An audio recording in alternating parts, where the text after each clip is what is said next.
A man in worn-out boots sat alone in a diner at midnight, nursing cold coffee, just trying to survive another week. Then a woman burst through the door, soaking wet, shaking, and a man in $1,000 suit grabbed her arm like he owned her. Every person in that diner looked away.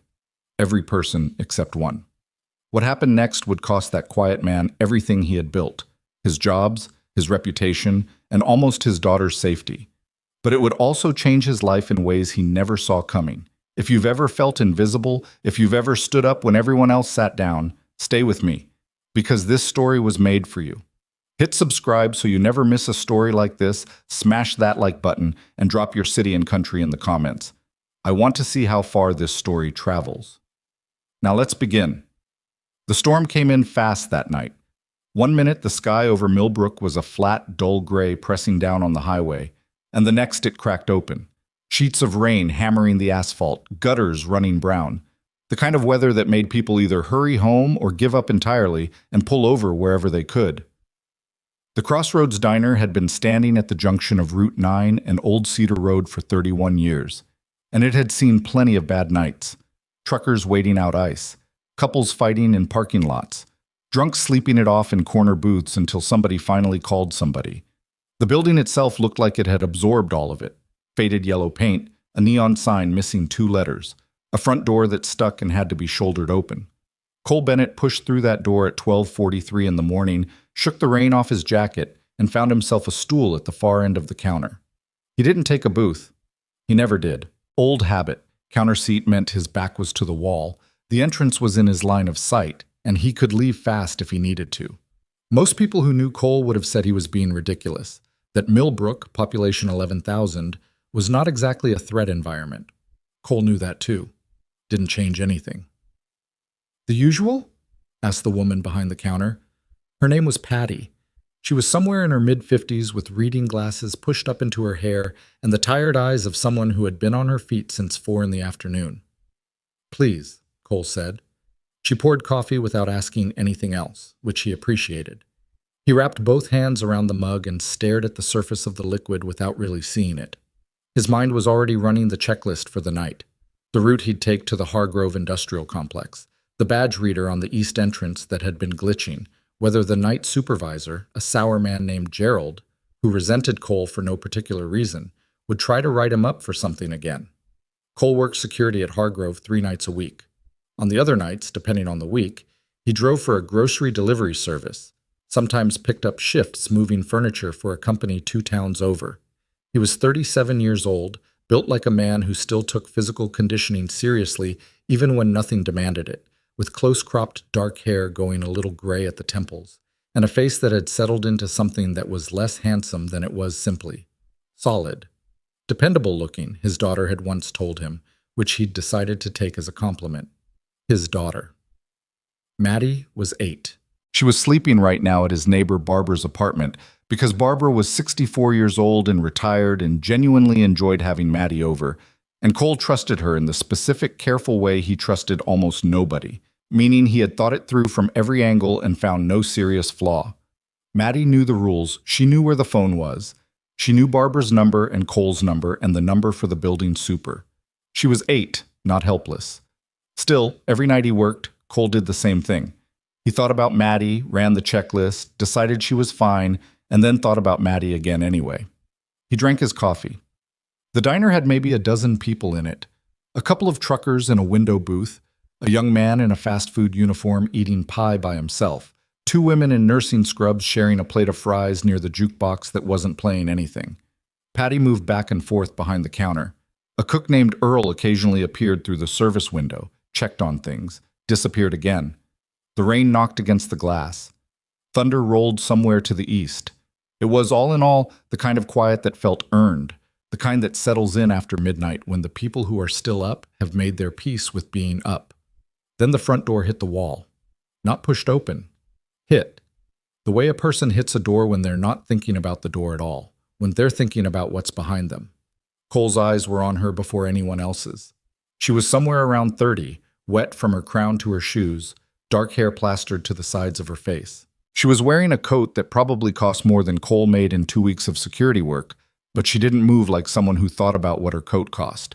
She moved like someone who was trying to figure out whether she was still in danger. Her eyes went around the room in the specific way that Cole recognized from people who were not simply startled, but actually, genuinely afraid. Not panicked. She hadn't lost control. But her hands were shaking and she was breathing through her mouth, and when she reached the nearest empty stool, she didn't sit so much as she stopped moving and let gravity handle the rest. Patty was already moving toward her. "Hun, you all right? Can I get you something?" The woman looked at Patty like she'd only just realized she was inside. "Water," she said. Her voice was steadier than her hands. "Just water, please." "Thank you." Cole looked at the door.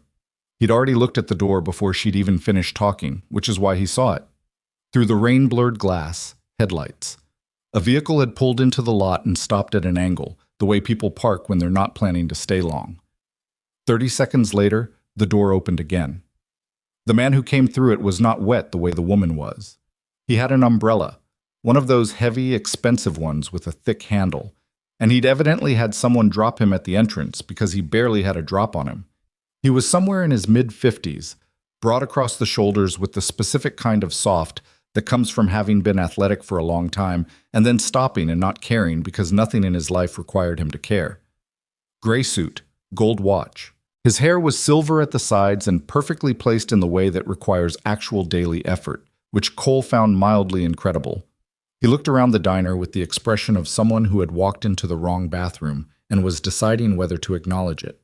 Then his eyes landed on the woman at the counter. Something shifted in his face, not quite anger, something more controlled than that, and because of that, more unpleasant. He walked toward her without looking at anyone else. Cole watched. "Victoria."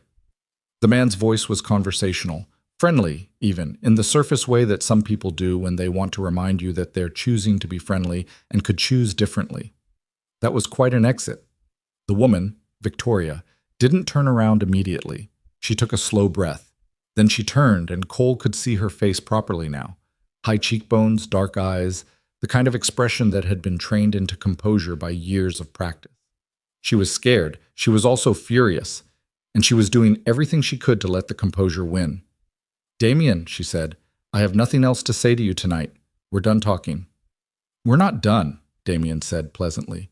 "We haven't started. I've told you my answer." "You've told me a lot of things."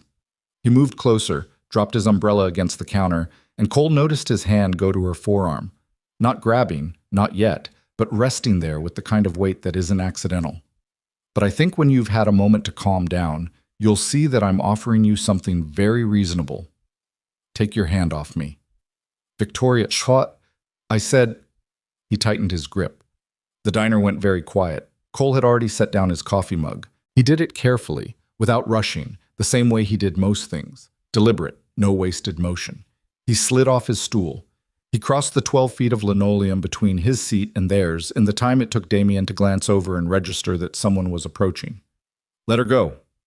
Damien looked at Cole the way certain men look at inconveniences, briefly, without real interest, already calculating how to remove the problem.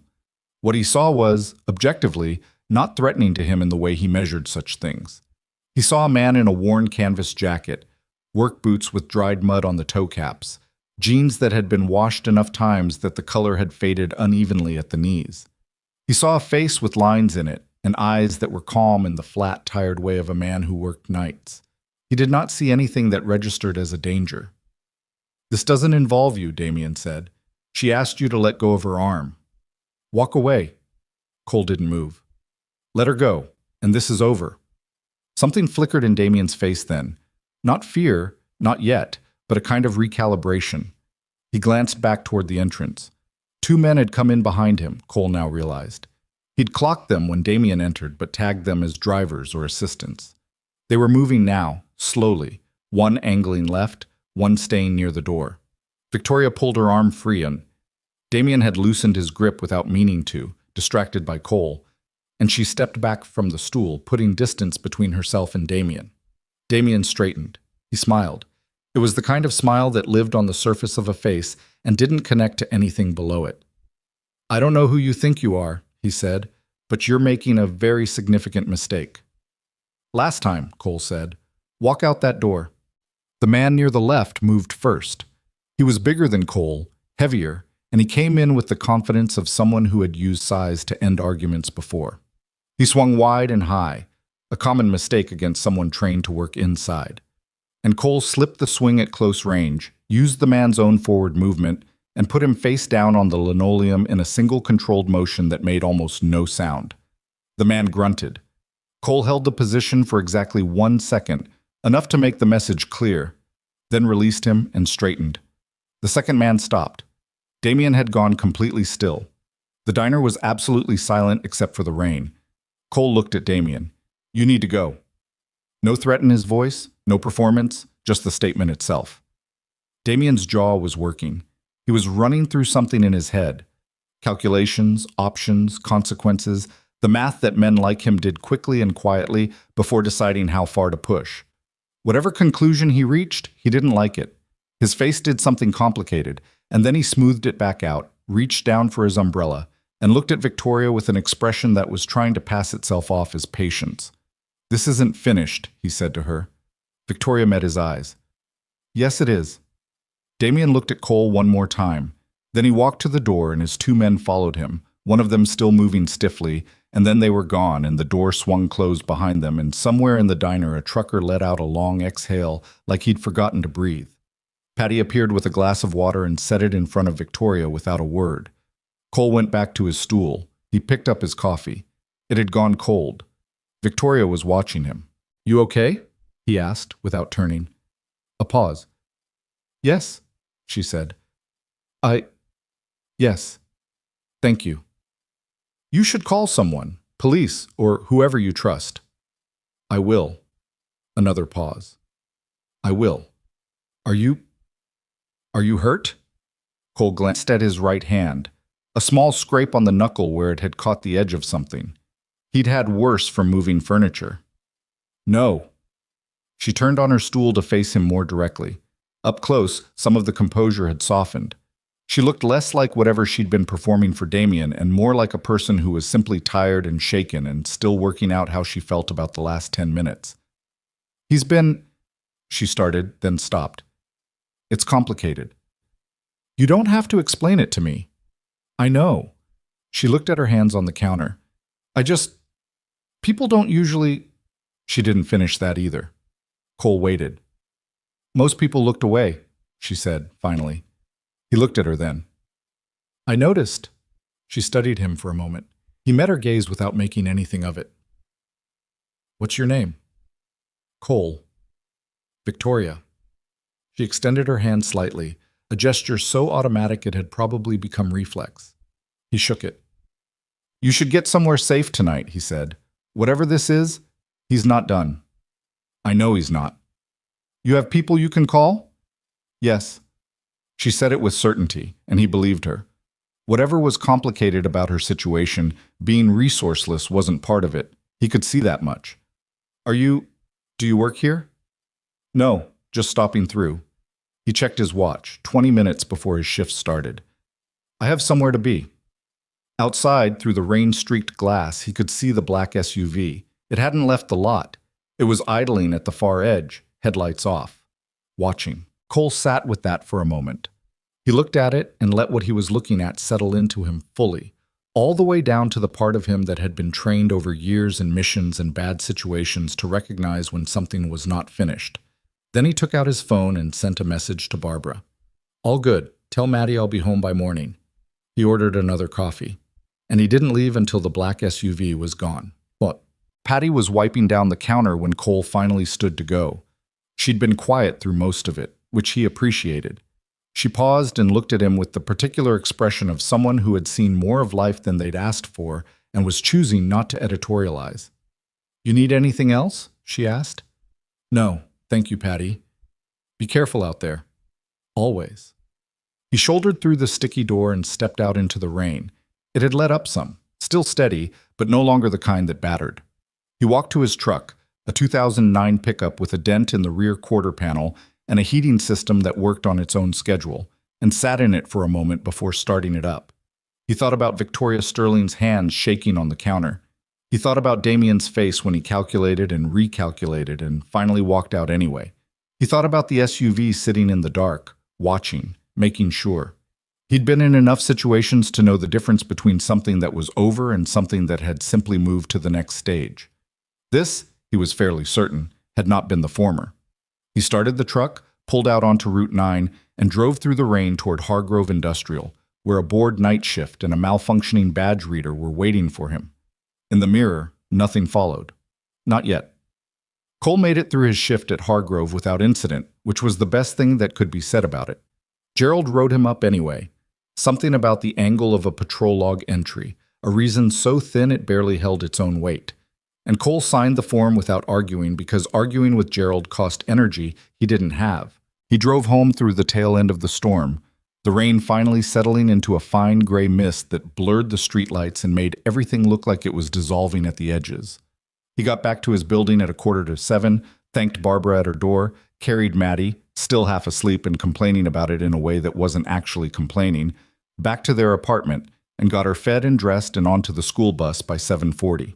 Then he sat down at his kitchen table with a second cup of coffee and stared at nothing for a while. He hadn't slept.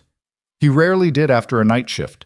His body ran on some internal clock that refused to acknowledge that sleep could happen during daylight hours, a leftover from years when sleeping during daylight meant you probably weren't paying enough attention. He'd tried, over the years. Blackout curtains, white noise, the various things people suggested, none of it worked particularly well. So instead he sat with his coffee and his fatigue and let his mind move through what it needed to move through. He thought about the woman, Victoria. He thought about the way Damien had held her arm, that particular grip that isn't quite an attack but isn't not one either, the kind designed to remind someone that force is available, that it's a choice being made, and that the choice could change. Cole had seen it before, in places far worse than a diner in Millbrook. He'd seen what happened when nobody did anything about it. He wasn't thinking about her in the way that might have been expected. He wasn't turning her over in his mind the way a man turns over something that interests him. He was thinking about the SUV in the parking lot, the way it had sat there, watching. The way Damien had said this isn't finished with the specific tone of someone stating a calendar appointment rather than making a threat. Cole knew that tone.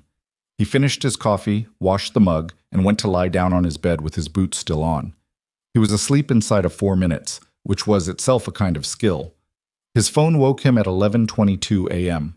Number he didn't recognize. He almost let it go, then answered. "Is this Cole Bennett?" A woman's voice. Measured, professional. The kind of voice that was accustomed to being taken seriously. Depends on who's asking. A pause that wasn't quite a pause, more like a brief recalibration. "This is Victoria Sterling, from last night, the diner." He sat up. "Yeah, I remember. I got your number from the officer who took my statement. I hope that's all right." "It's fine. You okay?" Yes, I'm fine. Physically." She stopped. He waited. "I wanted to thank you properly, and I wanted to tell you that I've given a full statement to police. I told them exactly what happened." "Good." "Cole." Her voice shifted slightly, the professionalism cracking just a little at its surface. "There's something you need to know. Something's already happening online, and I think you need to be aware of it before you hear it from someone else." He was already standing. "What kind of something?" She told him. He sat back down. The video had gone up at some point during the early morning hours. He wasn't sure exactly when, and it turned out that the exact timestamp was almost irrelevant, because by the time Victoria called him, it had already been shared several thousand times across platforms he barely used and news aggregator sites he'd never heard of. Someone had pulled footage from the diner's security camera system. Not the full footage, not the part that showed Damien coming in and grabbing Victoria's arm and the two men moving toward Cole, just the 40 or so seconds after, where Cole took the larger man down and held him. 40 seconds, no context, cut tight enough that nothing that happened before it was visible. The headline on the first major account to share it read, "Unhinged ex-soldier attacks businessman's associate at Millbrook Diner. Witnesses horrified." The second read, "Veteran goes violent in late-night diner confrontation. Bystanders feared for their lives." Cole read them on his phone while still sitting on the edge of his bed in his unlaced boots. He read the comments below the first post until he'd seen enough, which didn't take long. He set the phone face down on his knee and stayed very still for about 30 seconds. Then he picked it up and called his supervisor at Hargrove. The call lasted 4 minutes. His supervisor, a decent enough man named Phil, who was clearly uncomfortable, told him that given the situation and the nature of Hargrove's security contracts, it would be best if Cole didn't come in while things were being looked into. He used phrases like, not a formal termination and just a precautionary measure, and I'm sure this will all get cleared up. Cole thanked him, hung up, and stared at his kitchen wall. The grocery delivery service called an hour later. Same language, different voice. Precautionary. Looking into it. Hopeful it would resolve. He called the furniture company himself before they could call him. The man who answered already knew. By 2 in the afternoon, Cole had 3 fewer jobs than he'd had the previous night. He sat at his kitchen table and did the math that he always did, the same math he'd been doing since Maddie was 3 years old, and he'd figured out that being a single father meant there was no margin, no buffer, no version of events where less money coming in was anything other than a serious problem. He did the math, and it was what it was, and he set it aside because there was nothing to be done about it in the next 30 minutes, and Maddie would be off the bus at 3:15. His phone rang again. Victoria. I heard about Hargrove, she said. I have people looking into how that video got released. Cole, whoever did this had to have access to the diner's security system within hours of the incident. This was deliberate. This was, I figured, I want to fix this. How do you know about Hargrove? A beat of silence. It's public record, the contract association. Victoria. He said her name the same way he said most things, level and without particular edge. Who are you? Another silence, longer this time. He heard her exhale. I'm the CEO of Sterling Dynamics, she said. It's a technology company. We're publicly traded. My father built it, and I run it now. She paused. I should have told you last night. I wasn't thinking clearly. Cole processed that. Sterling Dynamics. He knew the name vaguely, the way most people knew the names of large companies, ambient, present, not particularly attached to a face. He thought about the coat she'd been wearing, the way she'd moved, even frightened, with the specific posture of someone accustomed to being in charge of rooms. Things clicked into place. Does it change anything? She asked. Her voice had something in it now that was harder to identify. Not quite vulnerability, more like the careful tone of someone who had asked a version of this question before and hadn't always liked the answer. No, Cole said. Why would it? She was quiet for a moment. Most people, when they find out, they start seeing the company instead of me. I saw you last night, not a company. She didn't say anything to that for several seconds. When she spoke again, her voice was slightly different. Not softer exactly, but less defended. I want to issue a public statement. I want to explain what actually happened. I can have my communications team put something together that would... No. Cole, I don't want you to use your position to clean this up for me. That's exactly what it is. He said it without sharpness, just clearly. You'd be spending your credibility on my problem. I don't want that. Your problem was created because you helped me. I know. That's not the point. Then what is the point? He could hear the frustration in her voice, clean and real, not manufactured. It was the frustration of someone who was genuinely trying to help and being refused in a way she didn't fully understand. What did you do last night? You helped a stranger. You didn't ask whether it was worth it. You just... That's different. Why? He thought about it honestly. Because you needed help and I was there. That's a simple thing. What you're describing is more complicated than that. I'm describing fairness. Victoria. He rubbed the back of his neck. I appreciate it. I do. But right now I need to figure out some things on my end, and I'll handle it the way I handle things. She didn't argue further, which surprised him slightly. He'd expected another push. Instead, she said, all right, but I'm going to be looking into the video. Because regardless of what you want done about your situation, that footage was pulled and edited by someone, and I want to know who. That's your call. Yes, she said. It is. After they hung up, Cole sat for a moment in the particular quiet of a weekday apartment during school hours. The refrigerator hummed. Outside, a car went past. He thought about what she'd said. Most people start seeing the company. And he thought about the diner, her hands on the counter, the way she'd looked at him after, like she was trying to figure out what category to put him in and coming up short. He didn't have a category for her either, which was fine. He had enough to worry about. He got up, put on his jacket, and went down to the property management office to get ahead of what he suspected was coming. He was right to go early. The property manager, a man named Sorensen who wore the same cardigan in what seemed like every season, had already received 2 calls that morning from other tenants who had seen the video. Sorensen was not a cruel man, but he was a careful one, and careful men in his position defaulted to the path of least friction. He explained the situation with evident discomfort, the building's image, the other residents, the lease clause about conduct unbecoming, and Cole stood there and listened to all of it and then said very quietly that the video was edited and that the police had a full statement from an eyewitness confirming what actually happened, and that he would get Sorensen documentation as soon as possible. Sorensen said he'd give him time to sort it out. Cole thanked him and left. He picked Maddie up from the bus stop at 3:15. She came off the bus in the specific chaotic way of an 8-year-old who had been sitting still for longer than she wanted, backpack half hanging off one shoulder, sneaker untied, talking before she'd fully descended the steps. "Dad, Maya said her mom has a hedgehog now, and I want a hedgehog.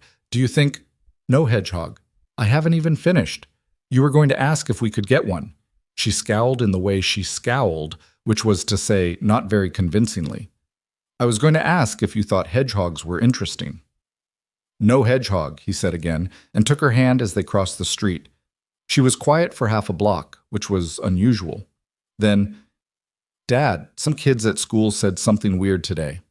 Cole kept walking. His pace didn't change. "What kind of weird?" "About you." She glanced up at him. She had his dark hair and her mother's eyes, wide set and brown, and she used them in the direct, uncomplicated way of children who hadn't yet learned to be indirect. "Tyler Marsh said you were in a fight, and it was on the internet, and you hurt somebody." "What did you say?" She thought about it. "I said Tyler Marsh doesn't know anything about my dad." Cole looked down at her. Something moved in his chest that he didn't have a good word for. "That was the right thing to say." "Is it true, though? Were you in a fight?" He thought about how to answer that, which was one of those parental calculations that happened in about 2 seconds and covered a lot of ground. "I stopped someone from hurting a woman. There were some people who worked for the man who was doing the hurting. It got physical." She processed this. "You didn't start it?" "No." "Okay." Simple as that. 8 years old, and she had a cleaner sense of what mattered than most adults he knew. "Tyler still doesn't know anything about you." "Probably not," Cole agreed. They walked the rest of the way in companionable quiet, Maddie talking intermittently about the hedgehog, the homework she wasn't going to do until after dinner, and a drawing she'd made in art class that she described in enough detail that he felt he'd practically seen it already. Cole listened and responded at the right moments and kept the rest of himself occupied with the part of his brain that had been quietly working through logistics since the morning. He had enough saved for 2 months, maybe 10 weeks if he cut back hard. He had a contact at a private security firm in Grayfield who'd offered him work twice before and been told no both times. He'd call tomorrow. There was also a logistics company outside of Millbrook that posted night shift openings regularly. He'd look at that tonight. The immediate problem was manageable. The longer-term problem was that Hargrove had a licensing network that connected to other security contractors in the region, and if Phil's precautionary measure hardened into something more official, Cole's name would circulate in a way that would make future security work difficult, regardless of what the truth turned out to be. He made dinner, pasta, the one Maddie ate without arguing, which was the only criterion he was currently applying to meal choices, and helped her with her homework and read to her for 20 minutes before lights out, and then sat alone at the kitchen table with his laptop and started working through what he could work through. At 9:40, a different kind of notification came in. Not from one of the platforms carrying the video. From a parent at Maddie's school. A woman he knew slightly, Amy Gaines, whose son was in Maddie's class, who sent him a text that read, "Cole, not trying to alarm you, but there was a man outside school at pickup today who didn't seem to be picking up a kid. He was just watching. Thought you should know. Probably nothing." Cole stared at the text for a long time. He typed back, "Did you get a look at him? What was he driving?" Amy. Dark jacket. Couldn't really see his face. I think he was in a black car, but I wasn't paying that close attention. Is everything okay? Cole. Fine. Thank you for telling me. He set the phone on the table and looked at the wall.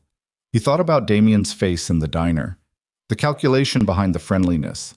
The way he'd said this isn't finished to Victoria without raising his voice, without needing to, the way men said things when they were certain the consequences would fall on someone else. He thought about the edited video, pulled and cut and released within hours. That wasn't impulsive. That wasn't someone reacting in anger. That was a prepared move, something ready to deploy, which meant Damien had come to that diner with at least some version of a plan, and when the plan was disrupted, he'd moved to the contingency. Cole knew how that kind of thinking worked. He'd trained under men who thought that way, planned with men who thought that way, and opposed men who thought that way in places where the stakes were measured differently than they were in Millbrook. It was a specific intelligence, strategic, patient, genuinely dangerous. And the worst mistake you could make when facing it was to assume that last night was the extent of it. He looked at Maddie's closed bedroom door. Then he opened his laptop and searched the name Victoria Sterling. The results were extensive. Sterling Dynamics had been founded by her father, Marcus Sterling, who had died 4 years earlier and left the company, and a controlling stake in it, to Victoria. She'd been running it since, had apparently expanded its cybersecurity and data management division substantially, and was considered by the kinds of business publications that Cole didn't normally read to be both capable and formidably private. There were photographs of her at industry events, composed, dressed in the kind of clothes that read as understated only to people who knew what understated at that level cost, and a handful of profiles where journalists noted, with varying degrees of editorializing, that she was difficult to get real quotes from and did not seem to enjoy being written about. He found a piece from 8 months ago that mentioned a proposed acquisition deal, something involving a data infrastructure company called Crosspoint Group. The deal had stalled. The reporter speculated about disagreements at the board level and mentioned briefly a name, Damien Cross, described as a major investor and longtime business associate of Sterling Dynamics. Cole read that sentence twice. He closed the laptop and sat in the dark kitchen for a while, thinking. Damien Cross wasn't some angry man with a grudge and too much money. He was connected to Victoria's company. Whatever he'd wanted from her in that parking lot, whatever deal he'd been pressing her to approve, it wasn't external. It was inside. Which meant the stakes weren't just personal.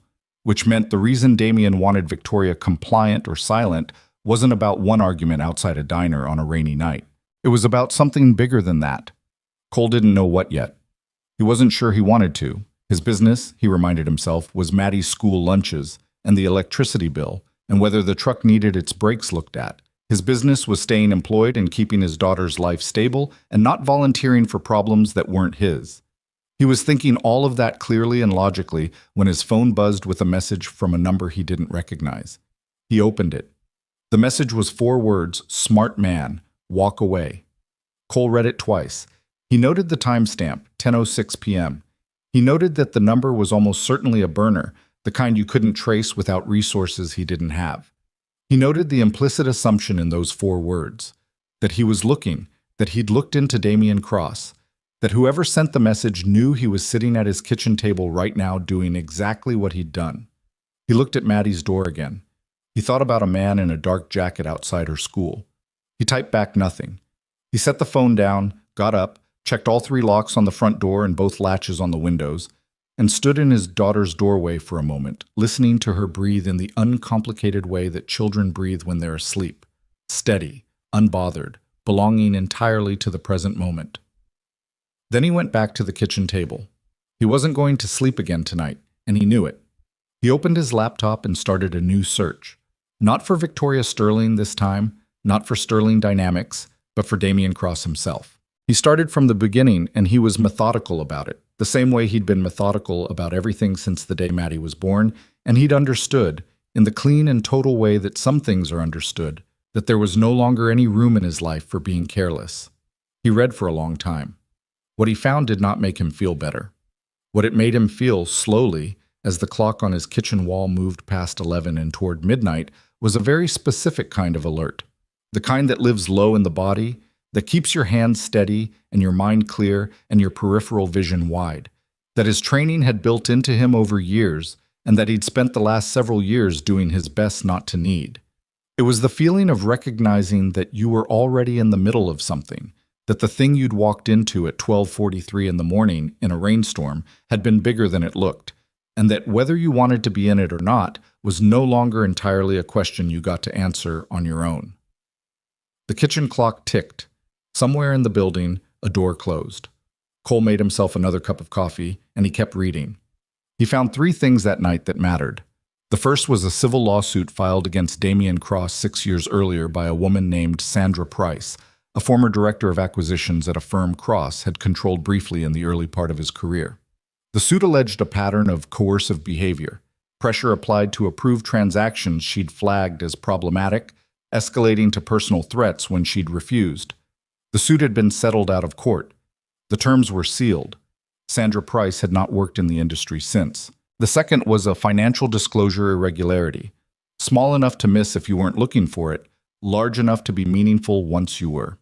A subsidiary of Cross Capital, Damian's primary holding company, had reported a licensing agreement with a data infrastructure firm called Nexigen Solutions in the same quarter that Nexigen's books showed no corresponding transaction.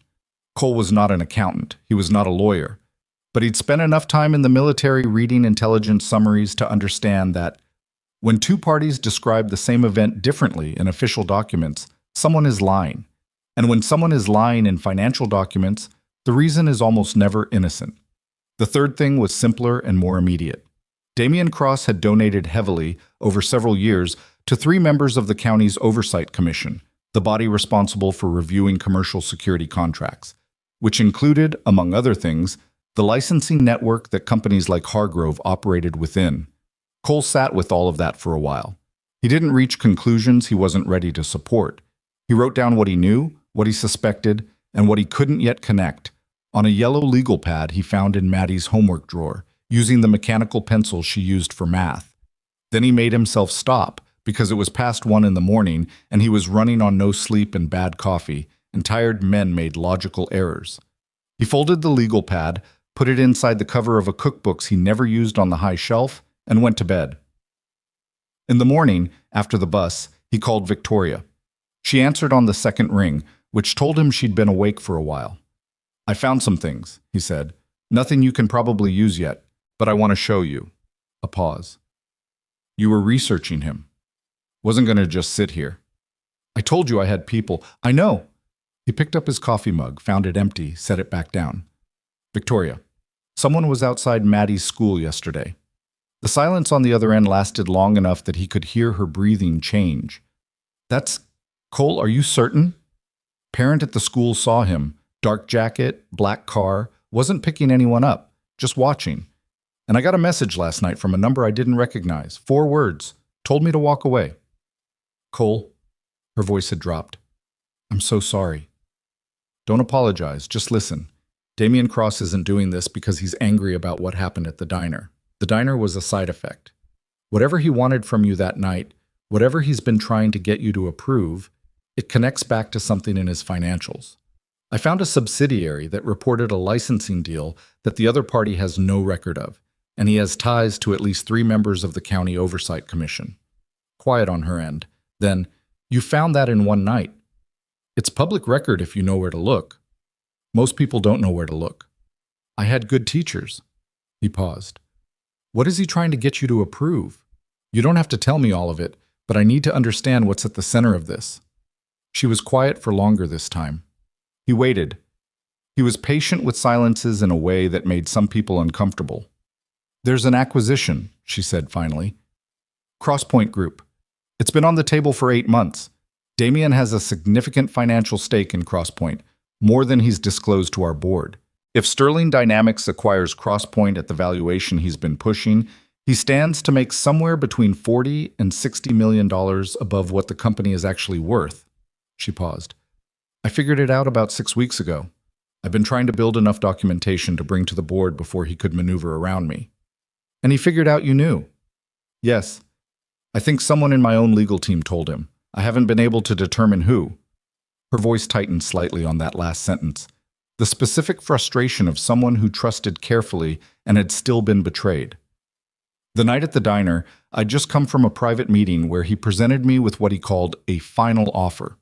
He wanted me to authorize the acquisition within 72 hours, or he would take steps to, his words, reshape the board's confidence in my leadership.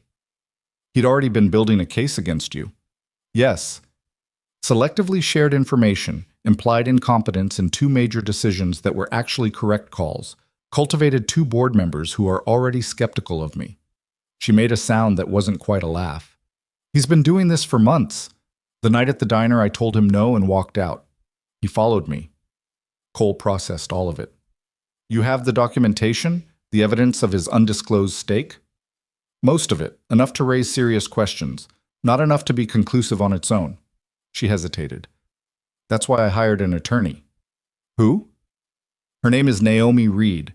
She specializes in corporate fraud, and she has a specific background in cases where powerful people use legal and financial pressure to suppress individuals who get in their way. She's not cheap, and she's not easy to work with, and she's exactly what this situation requires.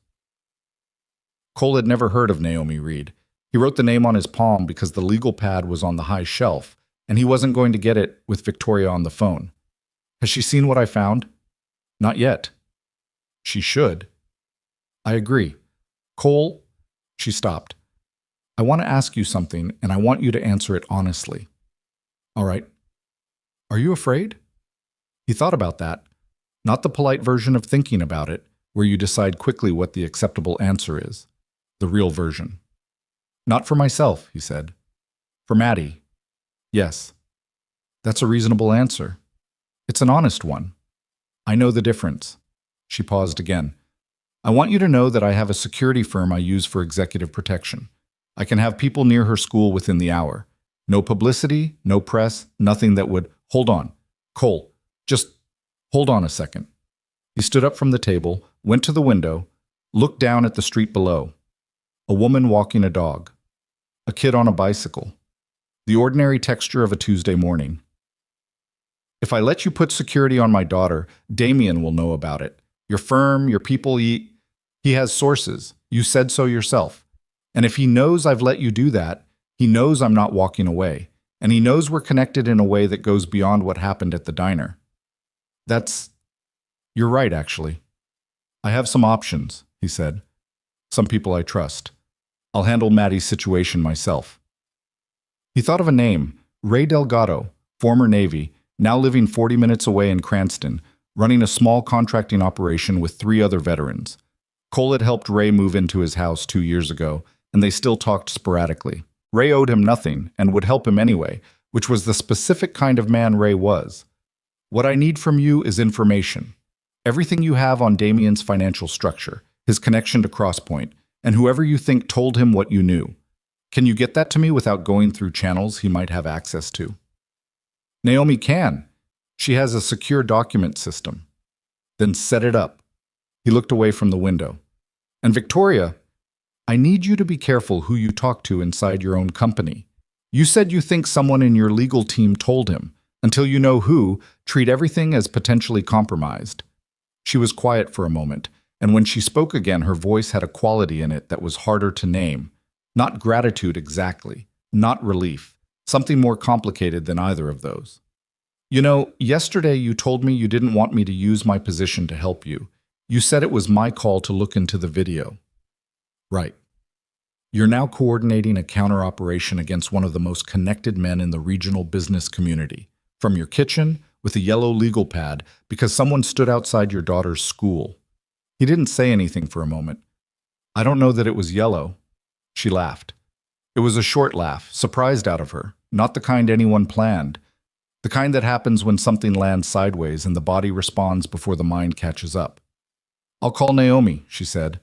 After they hung up, Cole called Ray Delgado. Ray answered with, You're calling me on a Tuesday morning, so either something's wrong or you want help moving furniture again. Something's wrong. Figured. No hesitation, no performance of reluctance. Talk to me. Cole talked to him. He laid it out factually, in order, the same way he'd have given a situation report. The diner, the video, the jobs, the text message, the man outside the school. Ray listened without interrupting, which was one of the things Cole had always appreciated about him. When Cole finished, Ray said, I can have Marcus near the school by this afternoon. He won't be obvious. And I can put someone on your building tonight. I don't have money for... Did I ask about money? Ray? Cole, stop. Ray's voice was flat in the way that meant the subject was closed. You know what you would do if I called you with this. Cole knew. Marcus is solid? Tightest situational awareness I've ever worked with. She'll never know he's there. She'd probably figure it out. Yeah, honestly, probably. Smart kid. Cole could hear the faint sound of Ray moving around his kitchen. You going after the guy? I'm trying to understand what I'm dealing with first. Smart. What do you need from me beyond eyes on Maddie? Not yet. I'll call you. Day or night, Ray said. Doesn't matter. After he hung up, Cole felt something loosen slightly in his chest. Not relief, not quite, but the specific reduction of pressure that comes from knowing one critical variable is handled, and you can focus on the next one. He stood in his kitchen for a moment, reorganizing. 2 days after that call, Naomi Reed's secure file system granted him read access to a folder containing 437 pages of documents. He read all of them over the course of 2 evenings, cross-referencing against his own notes, rebuilding the shape of what Damian Cross had been doing from the inside out. Naomi had organized the documents with the efficiency of someone who had done this many times before. Flagged sections, annotated inconsistencies, built a chronological map of the financial activity that painted a picture so clearly that Cole found himself angry in a cold, specific way by the time he finished. The kind of anger that doesn't express itself loudly because it's busy being useful. What Damian had done was not simple, and it was not new. Over the previous 3 years, he had systematically acquired undisclosed stakes in companies that Sterling Dynamics was positioned to acquire, using intermediary holding companies layered across 3 states and 2 offshore jurisdictions to obscure his ownership. Each time a deal closed, money moved in ways that the initial reporting made difficult to trace. The Crosspoint deal was the largest and the most recent, but it was not the first. There had been at least 2 others, both smaller, both completed, both now closed chapters that Damian had presumably considered safely buried. Victoria had not discovered the Crosspoint irregularity by chance. Cole found a note in Naomi's annotations that explained it. A former Crosspoint accountant named Davis Feld had reached out through an anonymous channel 4 months ago, claiming to have documentation of the ownership structure. Feld had since stopped communicating and could not be located. Cole wrote Davis Feld's name on the legal pad. He wrote several other things on the legal pad. The picture that emerged was of a man who had been operating with complete confidence in his own insulation, who had spent years building a network of financial layers, legal relationships, and influential connections specifically, so that when someone eventually looked at what he was doing, looking would be expensive and difficult, and the looker would lose far more than they gained by continuing to look. Cole understood this kind of confidence. He'd seen it before, in different contexts, in men who controlled things other than money. The confidence wasn't irrational. It was built on real foundation. Damian Cross had resources and connections and a demonstrated willingness to use both against people who couldn't match them. What he apparently hadn't fully accounted for was a situation where the person looking didn't particularly care about the cost. Cole wasn't indifferent to the cost. He was aware of it clearly. But there was a difference between counting the cost and being stopped by it, and for Cole, that line had been crossed the moment Ray had texted him a photo, no message, just a photo, of a man in a dark jacket sitting in a black Expedition 2 blocks from Millbrook Elementary, taken from a position and angle that confirmed Marcus had been there for at least an hour. The man in the jacket had not been picking up a child. Cole had forwarded the photo to Victoria, then to Naomi, then to the police officer who had taken the initial statement at the diner, a woman named Detective Kara Osei, who had called Cole twice to follow up and struck him each time as someone doing her job carefully rather than quickly. Osei had called back within an hour. This is the second piece of surveillance pattern behavior I can connect to Cross in the last 4 days, she said.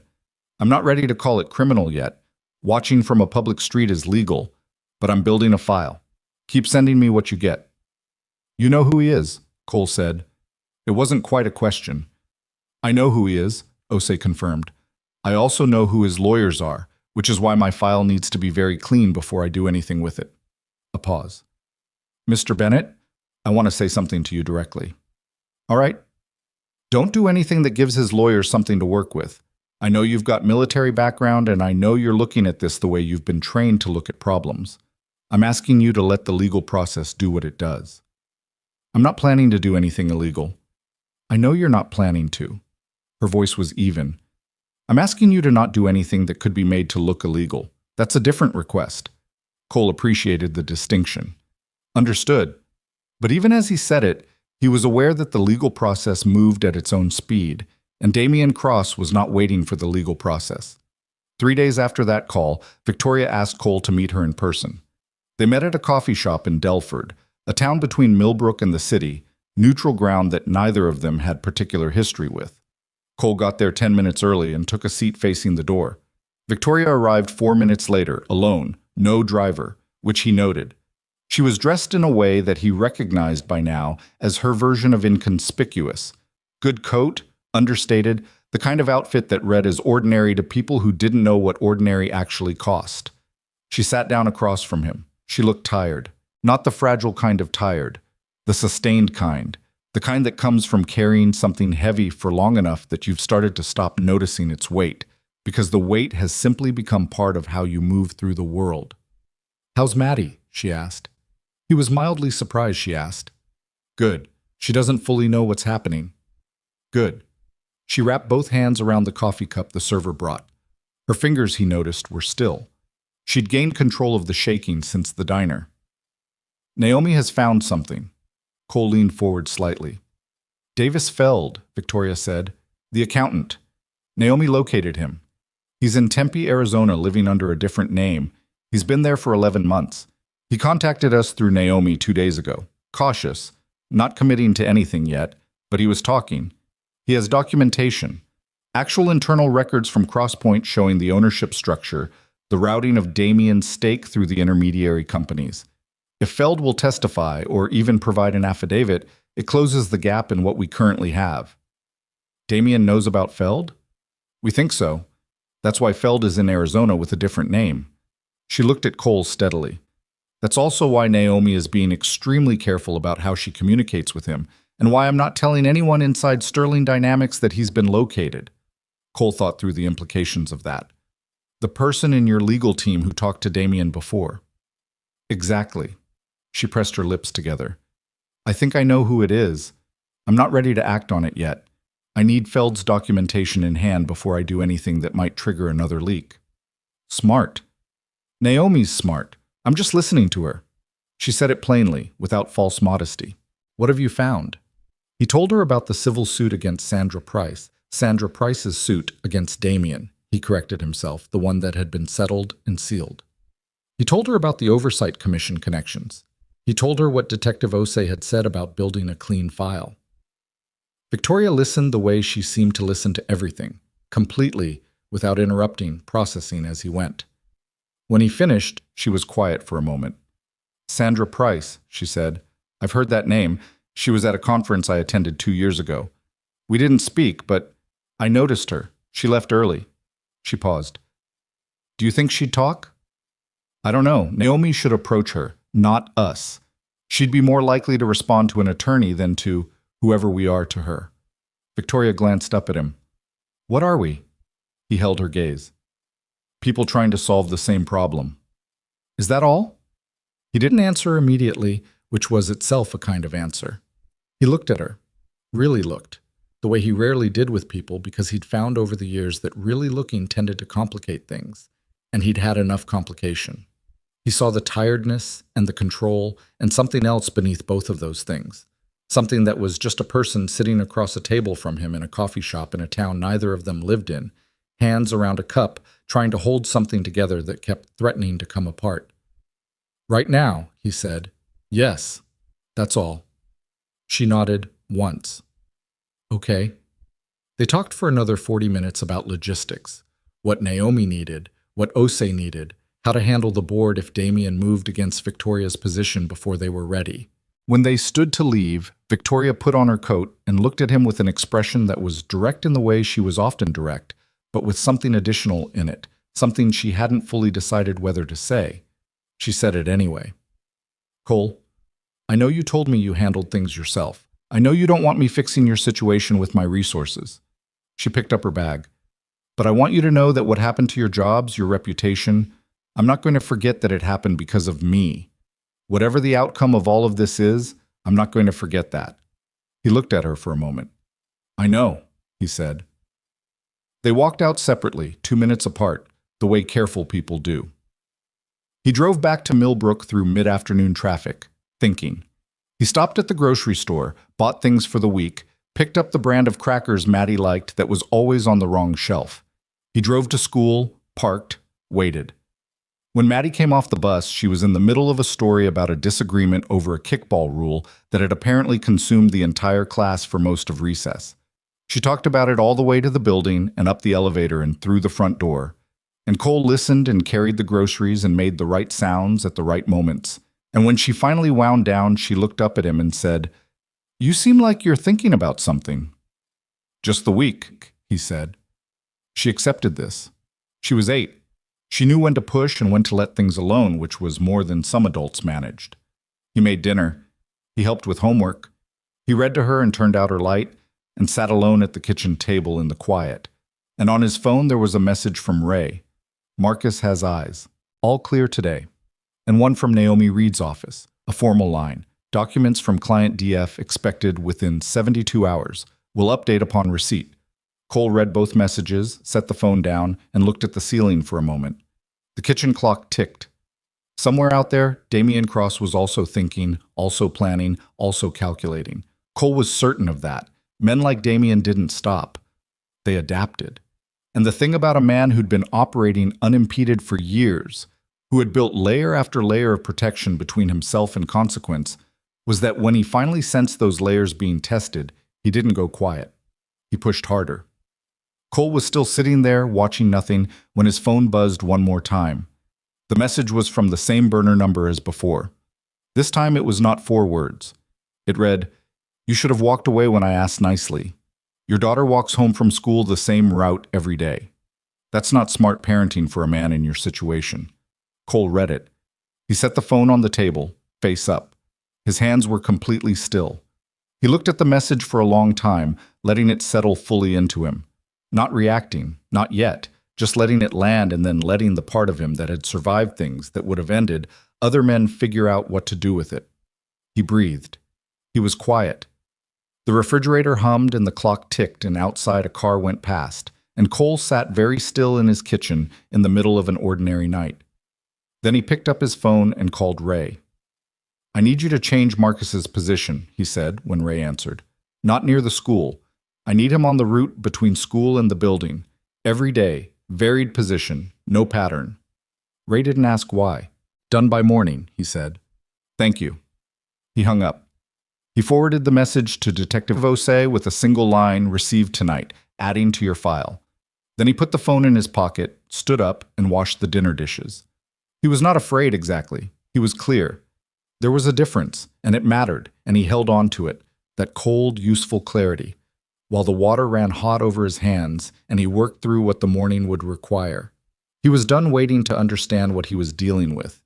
He understood it now. Detective Osei called at 7:43 the following morning, 12 minutes after Cole had put Maddie on the bus. "The message last night," she said, without preamble. "That's a credible threat against a minor. That changes my timeline." "I figured it would. I've already talked to my lieutenant. We're moving the Cross file from preliminary to active. That means I can start making formal requests, phone records for that burner, surveillance footage around your building, coordination with the school's resource officer." She paused. "It also means Cross will probably know within 48 hours that we're looking at him formally. His lawyers monitor these things. What we're going to do, we have a window. A short one." Another pause, the kind where someone was weighing how much to say. "I've also been in contact with the State Financial Crimes Unit. Off the record, not formally yet. They've had a peripheral interest in Damian Cross for about 2 years. Never enough to open a file, but enough to pay attention. If your attorney can get them what she has from the Crosspoint accountant, that changes the picture significantly. I'll tell Naomi. Do it today." Osei's voice was brisk in the way that meant she was moving while she talked, probably already on her way somewhere. "And Cole, the threat about your daughter. I know you've got people on her. I know you handled that last night. But I need you to hear me when I say that the next 72 hours are the most dangerous part of this. Cross knows he's being looked at. He may not know the full extent yet, but he knows enough. And people who've operated the way he has don't respond well to that. Understood. Keep your head down. Keep Maddie's routine as normal as possible. Anything that signals she's being guarded more heavily tells him you're scared, and scared people make predictable moves. I know how this works. I know you do, she said. I'm saying it anyway. After he hung up, Cole sat for exactly 4 minutes doing nothing. Not thinking, not planning, just letting the morning settle. Outside, a garbage truck moved slowly down the block. A neighbor's dog barked at something and then stopped. The ordinary world, going about its Tuesday. Then he called Naomi Reed. He'd spoken to her twice before, once when Victoria had connected them, once when she'd sent him the document access. And both times she'd been exactly what Victoria had described. Not easy to work with, which Cole had taken to mean that she didn't soften things or manage his feelings about them. He'd found it, personally, refreshing. She answered on the first ring. I was going to call you, she said. OC wants the State Financial Crimes Unit to see what you have from Feld. Already ahead of you. I made contact with them at 6:30 this morning. A sound of papers. Davis Feld sent the documents overnight. Physical copies, notarized, through a courier service. He chose himself because he doesn't trust electronic transmission. And at this point, I'm not going to argue with him. I have them in my hand right now. Cole leaned forward. And? They're good. She said it the way careful people said things they were certain of, without flourish. They're better than good. The ownership chain is documented at every level. Damien's stake in Crosspoint runs through 4 shell companies across Delaware, Nevada, a Cayman entity, and something registered in the Isle of Man. But Feld has the incorporation documents, the bank routing records, and the internal Crosspoint board minutes that show Cross being briefed as a principal owner, not as an investor, not as an advisor, as a principal, while simultaneously sitting on Sterling Dynamics' Strategic Acquisitions Committee. The weight of that landed clean. That's not ambiguous. It is the opposite of ambiguous. Papers again. There's also a side agreement, handwritten, which I did not expect, and honestly, the handwritten nature is both incredibly stupid and incredibly useful, between Cross and Crosspoint's founder, a man named Gerald Fitch, setting out the profit-sharing arrangement if the Sterling acquisition closed at the target valuation. Cross's share would have been $53 million. On a company worth, by our independent analysis, roughly $22 million. Cole exhaled through his nose. And the civil suit. Sandra Price. I talked to her yesterday. Naomi's voice shifted slightly. Still precise, but something underneath it. She's been waiting for this for 6 years. She documented everything at the time, kept copies of every communication, every meeting note, because she suspected early on that if it went wrong, it would go very wrong. Cross's lawyers got the lawsuit sealed, but they couldn't seal what she kept in her own files. A pause. She'll provide an affidavit. She may be willing to testify directly, depending on how this moves. She's not fearless. She's been through enough to know what it costs. But she's been living with this for a long time, and she's tired of it. How many other women? Naomi was quiet for a moment. I've identified 4 more. I've spoken to 2 of them. Same pattern. Pressure, escalation, professional consequences when they didn't comply. One of them is currently working as a barista. She has a graduate degree in financial analysis and was a senior manager at 31. The flatness in Naomi's voice was not indifference. It was the specific register of someone who had controlled a feeling for a long time by converting it into work. Nobody wanted to go first. Nobody wanted to be the only one. If I can show them that Sandra is willing, that changes things. You think they'll come forward? I think people generally want to tell the truth when they've been given a reasonable chance of surviving it. She paused. That chance is what I'm trying to build. Cole thought about that for a moment. What do you need from me? Right now, stay available. If this goes where I think it's going, there may be a moment in the next week where we need to move quickly, and I need everyone reachable. She shifted. Also, Victoria told me about the message last night, about your daughter. Yeah, I want you to know that I'm filing a supplementary brief this afternoon that formally connects the threatening communications to Cross's documented pattern of coercive behavior. It won't stop him in the next 24 hours, but it builds the record that the state unit will need. Thank you. Don't thank me. This is what I do. She said it without coldness, more like clarification.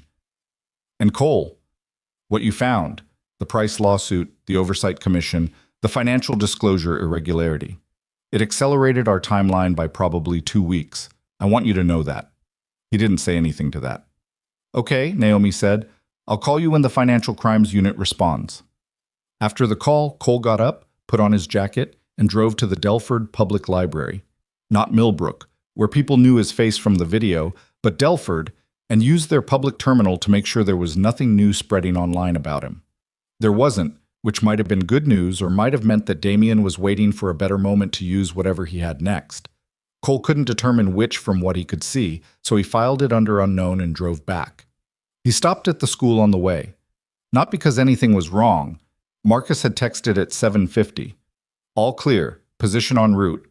He stopped because he wanted to talk to the school's resource officer, a man named Trent Holloway, who Cole had met once at a parents' night, and found to be competent in the specific way of people who took their jobs seriously without making a performance of it. He told Holloway, factually and without dramatizing, that there had been a credible threat made against his daughter in connection with an ongoing situation, that police were involved, and that he wanted Holloway to be aware of it. He gave Holloway Detective Osei's direct number. Holloway listened, asked 2 practical questions, and said, "She's not going to be alone at any point during the school day. I'll coordinate with her teacher." "Don't scare her," Cole said. "I don't want her to know. I'll be invisible." Holloway looked at Cole with the direct expression of someone who had heard a lot of things in his job and was calibrating this one. "You doing okay?" "Working on it," Cole said. He meant it. The next 2 days moved with the grinding double speed of a situation that was both urgently developing and requiring patience to manage. 2 rhythms that didn't fit together well and created a constant low-level tension that Cole managed by keeping himself busy with things he could control. He reorganized his apartment. He fixed the leaking faucet in the bathroom that he'd been putting off for 3 months. He cooked actual meals instead of whatever required the least cleanup. He took Maddie to her soccer practice on Wednesday evening and stood on the sideline in the cold and watched her run and occasionally trip and argue cheerfully with her teammates about where the ball had gone, and for 45 minutes, none of the rest of it touched him. On Thursday afternoon, 3 things happened in rapid sequence. The first was a call from Naomi. The State Financial Crimes Unit had formally opened an investigation into Cross Capital and its affiliates, effective immediately. They had issued a document preservation order, which meant Damien's lawyers now knew. The second was a call from Victoria. 20 minutes later, Damien had called an emergency Sterling Dynamics board meeting for the following Monday, citing concerns about executive leadership and fiduciary responsibility.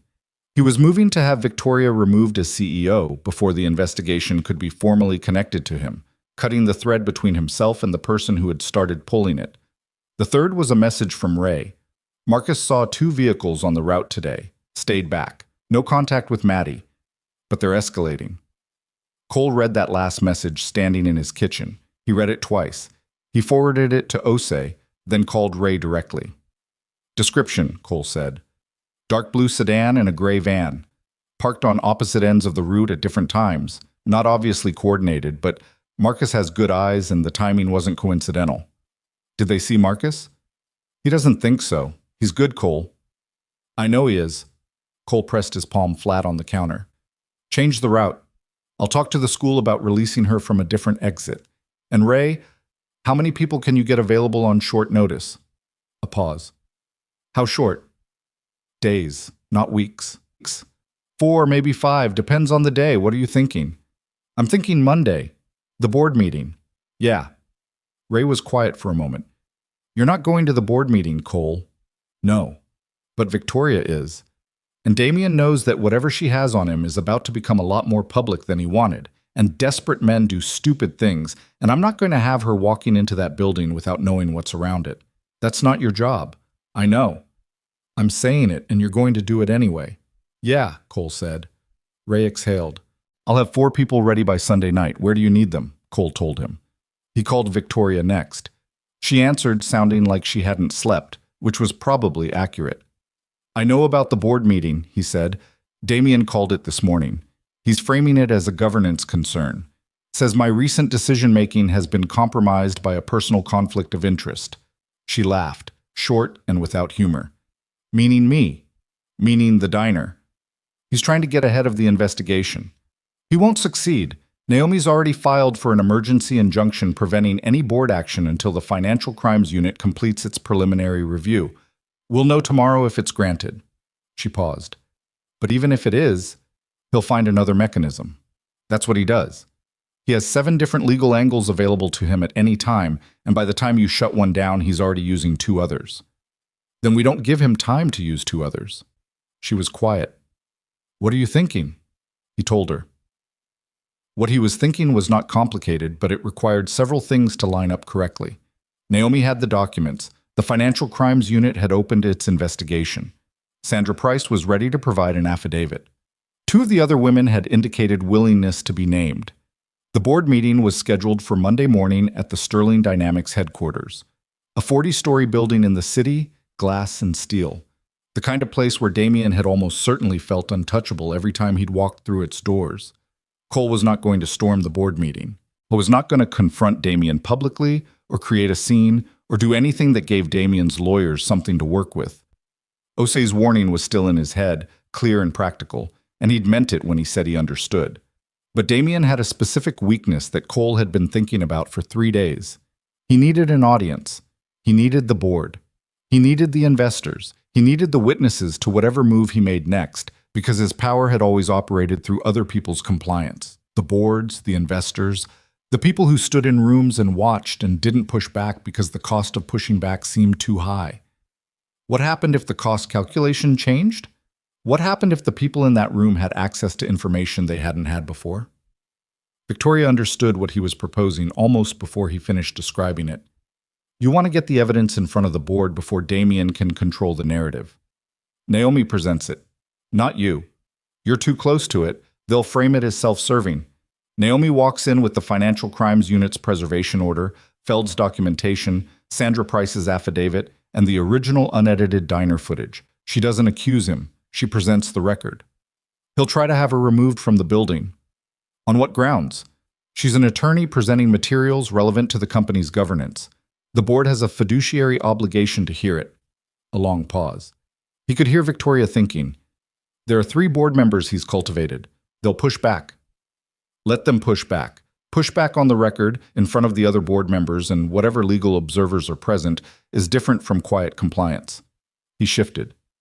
Victoria, Naomi told me about the other women. Sandra Price and the others. They've been isolated. They each thought they were alone, that what happened to them was a specific and personal thing, not a pattern. The moment that pattern is visible to people who have the power to act on it, everything changes. She was quiet for a long time, long enough that he thought the call might have dropped. Cole, she said finally. Yeah. He threatened your daughter. Her voice was steady, but underneath the steadiness was something that wasn't. He edited a video and destroyed your reputation. He cost you 3 jobs. He sent men to watch a child walk home from school. A breath. And you're still thinking about the other women, about Sandra Price, about what's fair to them. He didn't respond for a moment. You sound surprised. I'm not surprised. She stopped. Most people in your situation would be thinking about themselves. I'm thinking about myself, he said. I'm thinking that the only way my situation actually resolves is if the pattern is visible. Not just the incident, the whole thing. She was quiet again. Okay, she said. Let's do it. The weekend moved faster than any weekend Cole could remember. Naomi worked through both days, and he knew this because her emails and messages arrived at hours that no one keeping normal hours would have been awake for.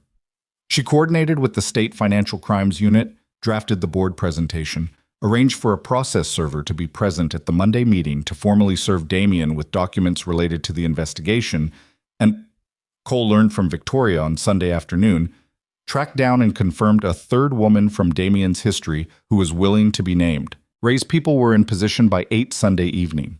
Cole drove the route they'd be covering on foot and on Monday, walked it twice, and called Ray with 2 adjustments. Marcus stayed on Maddie's route.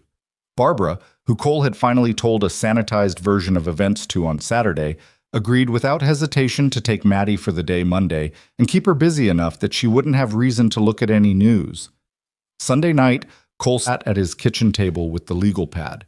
He looked at what he'd written across the last week. The names, the connections, the sequence. He looked at where it had started. A diner at 12:43 in the morning, cold coffee, a door hitting a wall. He thought about what Osei had said, about what Naomi had said, about Victoria's voice on the phone when she'd asked if he was afraid, and his answer, which had been honest in a way that he didn't usually allow himself to be honest with people he'd known for less than 2 weeks. He thought about Maddie, asleep in the next room, who knew none of this, and who had gone to bed tonight after talking for 20 minutes about a book she'd been reading about deep-sea fish that could produce their own light in the total dark, which she had found both disgusting and wonderful. He closed the legal pad. Monday morning came gray and cold, the sky the color of old concrete, the kind of morning that didn't offer much but was at least honest about it. Cole dropped Maddie with Barbara at 7:30, drove to the city, and parked 4 blocks from the Sterling Dynamics building. He was not going inside. That was not his role in this. His role was to be the thing that didn't move. He sat in the truck, and he waited. Naomi texted at 9:02. In the building. Victoria texted at 9:17, board convening. Damien is here. He looks very confident. Cole read that and thought, good. Confident people don't prepare for what they're not expecting. At 9:40, a black Escalade pulled up to the building's main entrance and sat there. Not parking, idling. Cole noted it. He texted Ray, vehicle at main entrance. Make sure your people see it. Ray. They see it. 2 men inside. Neither has moved. Cole. Keep eyes on. At 10:03, Victoria texted, Naomi is presenting. Board has the documents. Damien is... A pause. A long pause. Cole stared at his phone. Then, he's trying to call the meeting. 2 of his 3 board allies are listening to him. The third just read the Feld documents and walked to the other side of the room. Cole exhaled. At 10:19, the process server just served him. In the room, in front of everyone. At 10:21, Cole. There are investigators here. They were apparently already outside. They came in after the service. Cole closed his eyes for a second. At 10:38, his phone rang. Victoria. It's done, she said. Her voice was not triumphant. He'd half expected triumph and found instead that she sounded like someone who had put down something very heavy and was still figuring out what her hands felt like without it. Tired. Real. Damien walked out. His lawyers are with him. But the board voted to suspend the acquisition pending the investigation, and they voted to retain independent legal counsel to review his conduct. 4-2. The 2 were his people. A breath. The other women's accounts are part of the official record now. The board has them. Is Naomi okay? Yes. She's being very professional about the fact that she's probably going to be litigating this for the next year. A pause. One of the board members came to her afterward, a woman named Harriet Cole, no relation, who's been on the board for 9 years. She said she'd suspected something was wrong for a long time and hadn't been able to name it. She said seeing it documented changed something. Cole looked through the windshield at the gray street. The Escalade by the entrance, he said. It's still there? Victoria checked. He heard her move to a window. No, it's gone. He nodded, though she couldn't see him. Okay. Cole. Her voice shifted again. He's not arrested yet. The investigation will take time. He'll be out there. I know. And he will know that I know. Are you worried? He thought about it. Outside, the city moved around his parked truck. People walking, a taxi honking, 2 pigeons arguing over something on the pavement. The ordinary world, doing what it did. A little, he said, which was true. Less than I was last week. Why less?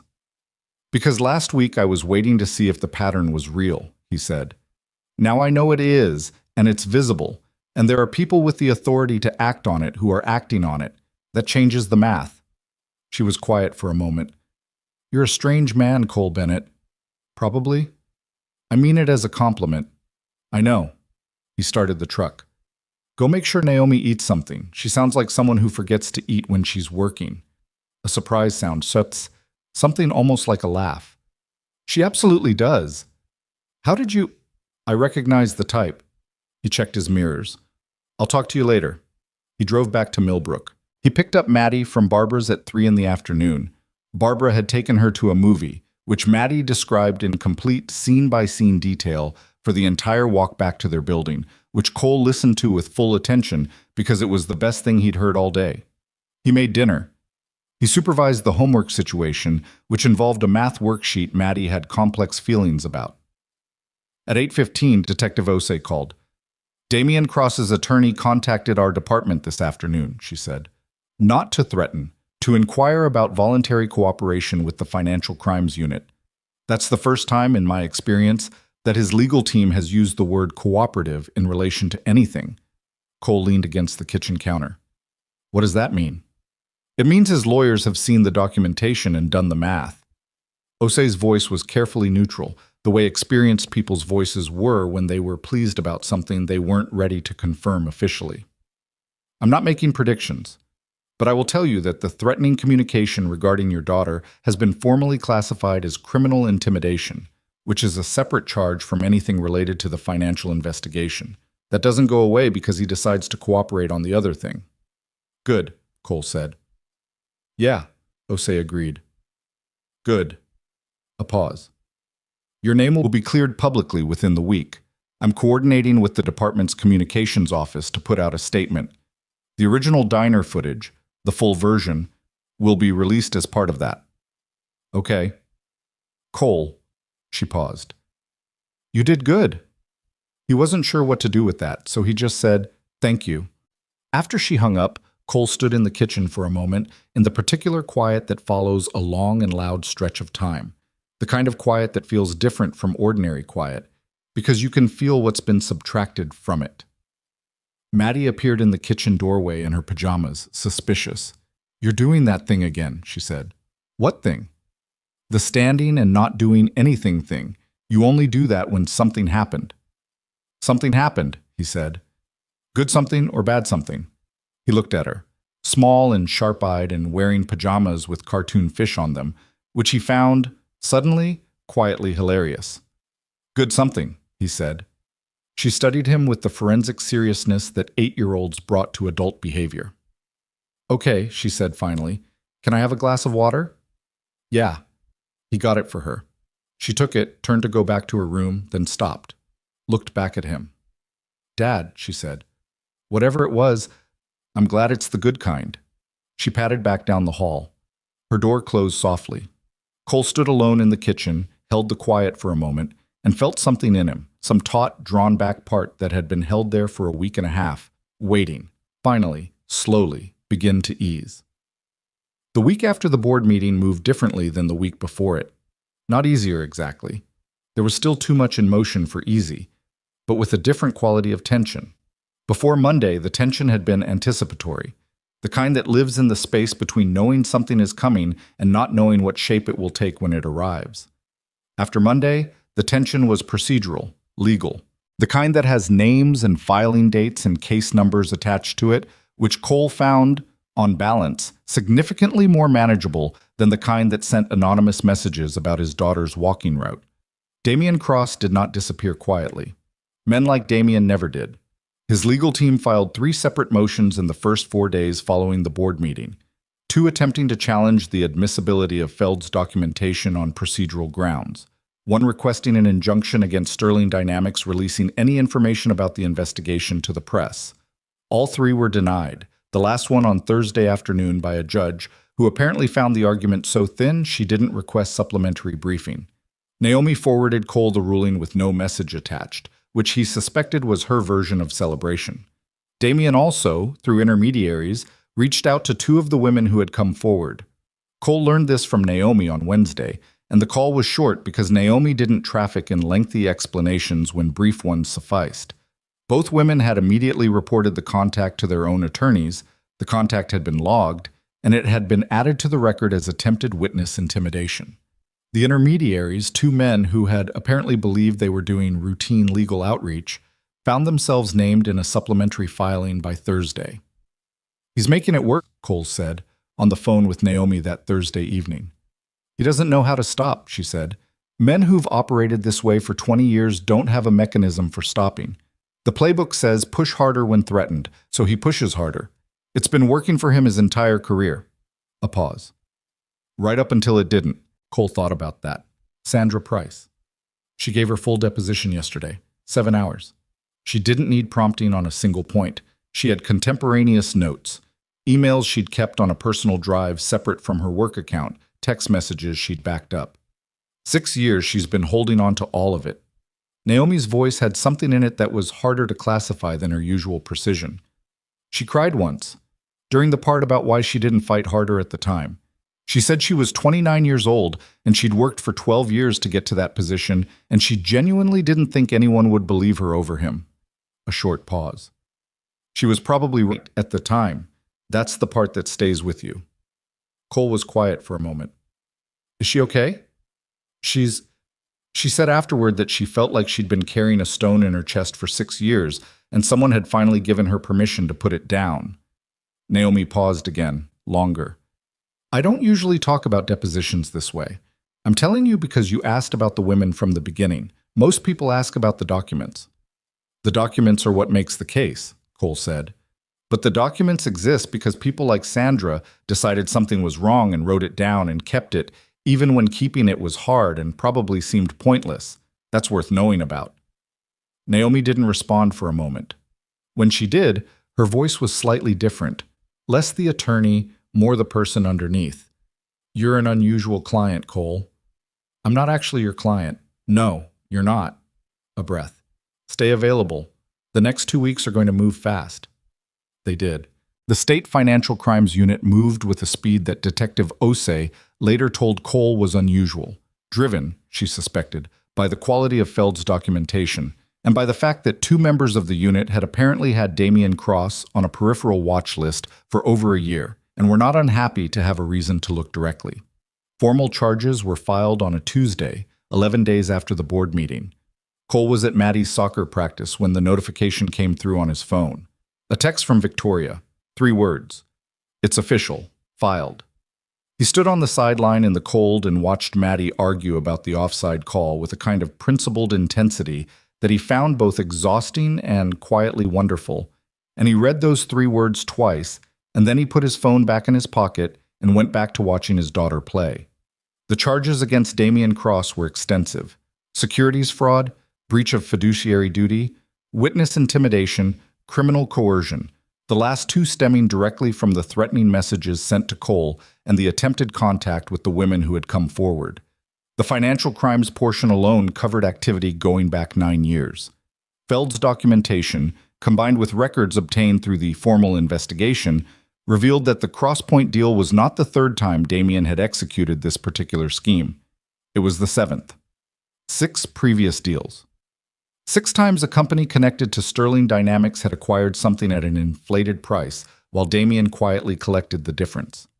6 times, nobody had looked closely enough, or those who had looked had been persuaded, through means that now made up a substantial portion of the criminal filing, not to continue looking.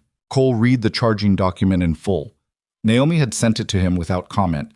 He read it at his kitchen table on a Wednesday morning after Maddie left for school, and by the time he finished, he was aware of a feeling he hadn't entirely expected. Not satisfaction, exactly. Not the clean resolution that endings in stories were supposed to provide. Something more complicated. A recognition that the document in his hands represented the accumulated wreckage of a long time. Years of people who had been pressured and silenced and professionally destroyed and told, implicitly or explicitly, that the cost of continuing to speak was more than they could afford to pay. Sandra Price, working as an analyst at 35 after 12 years of building something that a man had simply decided to take from her. Davis Feld, living in Arizona under a different name, holding documents he'd been too scared to hand to anyone for 11 months. The women Naomi had described, graduate degrees, senior positions, careers that had simply stopped one day and never resumed. And none of it invisible. That was the thing that stayed with Cole as he read. None of it had been hidden so thoroughly that it couldn't be found. It had just been made expensive to find, and the people with the resources to make finding things expensive had understood correctly that most people would eventually decide the price was too high. The whole system had operated on that calculation, that the cost of truth would always exceed the cost of silence. What had changed was not the existence of the evidence. The evidence had always been there, in Sandra Price's backed-up emails and Davis Feld's notarized copies. and the sealed civil suit that anyone with enough patience could have found. What had changed was who was willing to pay the cost. And the thing about that, Cole thought, the thing that was complicated and human and not easy to articulate without it sounding like something printed on a motivational poster, was that nobody had planned to be the person willing to pay it. He hadn't walked into the Crossroads diner that night planning to pay anything. He'd walked in for cold coffee and a few minutes of quiet before a shift he needed because his daughter needed school supplies and the truck needed an oil change. He closed the document. He washed his coffee mug. He thought about calling someone and then didn't because there wasn't really anything left to say about it today, and sometimes things needed to be sat with rather than talked through. The public statement from the police department came out the following Friday. Cole read it on his phone in the parking lot of the grocery store. It was factual and brief, the way police statements are when they've been reviewed by legal, and it confirmed that the diner footage released online had been selectively edited, that the full footage showed a clear record of unprovoked physical confrontation against a female patron, and that Cole Bennett had intervened at the request of the victim and had used appropriate and proportionate force. It noted that Mr. Bennett had cooperated fully with investigators throughout the process. The online response was not as swift as the original videos spread, because corrections never were, but it was genuine. Several of the accounts that had shared the original footage posted updates. The comment sections shifted. His name, which had been attached for 10 days to words like violent and unhinged, began appearing in different sentences. Hargrove called on Monday. Bill, his supervisor, was clearly uncomfortable and trying not to show it, which Cole found almost endearing. "We'd like to offer you your position back," Phil said. "Full reinstatement, back pay for the period of suspension." Cole thought about Gerald and his cardigan and the write-up over a patrol log angle. "I appreciate that," he said. "I'll think about it." He thought about it for about 45 minutes and then called Grayfield Security, the private firm that had offered him work twice before. They had a supervisory position that had just opened. The pay was better than Hargrove, the hours were more predictable, and nobody there had written him up for the angle of a log entry. He took it. Sorensen, his property manager, called to apologize. Cole told him it was fine, and he meant it, because it was... Sorensen had done what careful men did, and Cole wasn't interested in carrying resentment toward people who had been frightened rather than cruel. He had more important things to carry. 2 weeks after the charges were filed, Victoria asked him to meet her again. Not in Delford this time. She asked if she could come to Millbrook, which surprised him. They met at a small Italian restaurant on the main street, not the Crossroads diner, which Cole suspected neither of them was in any hurry to revisit, and Victoria arrived on time, alone, in the kind of coat he'd decided to stop noticing the quality of because it was irrelevant. She looked different than she had in the coffee shop in Delford, less defended, still composed. That was simply who she was, he'd come to understand. Composure was not a mask she wore over a different person, but an actual characteristic, as genuine as his own stillness. But underneath the composure there was something more present, less braced, like a person who had been waiting for something to hit and had finally accepted that, for now, it wasn't coming. They ordered. The waiter left. Victoria looked across the table at him with the direct expression he'd come to recognize as her version of plain speech. "I want to offer you something," she said. "And I want to be clear that this is a real offer and not an attempt to repay a debt, because I've thought about what you said in the diner about not wanting to be rescued, and I've thought about it enough to know that what I'm proposing is different from that." Cole put down his water glass. "All right. Sterling Dynamics is creating a new division, employee protection and threat assessment. It came out of all of this, out of realizing that we had people inside our own organization being pressured and intimidated, and that we had no structure, no mechanism, no trained personnel specifically equipped to identify and respond to that." She held his gaze. "I want you to build it, from the ground floor. You'd have full authority over staffing, protocols, and training. You'd report directly to me, not to a department head, not to a committee." Cole looked at her. "I don't have a corporate background." "I know. I've never run a division of a technology company." "I know that too." She paused. "You have something most people with corporate backgrounds don't. You know how people behave when they're under real threat. You know the difference between a display of intimidation and an actual danger. You know how to read a situation before it becomes a crisis, and you know how to act in a way that's proportionate." She paused. Cole, what happened in this building over the last several years? What Damien did to people inside our own company, some of it should have been stopped earlier. There were signs. There were moments where someone who knew what to look for could have intervened before careers were destroyed. She stopped. I don't want that to happen again.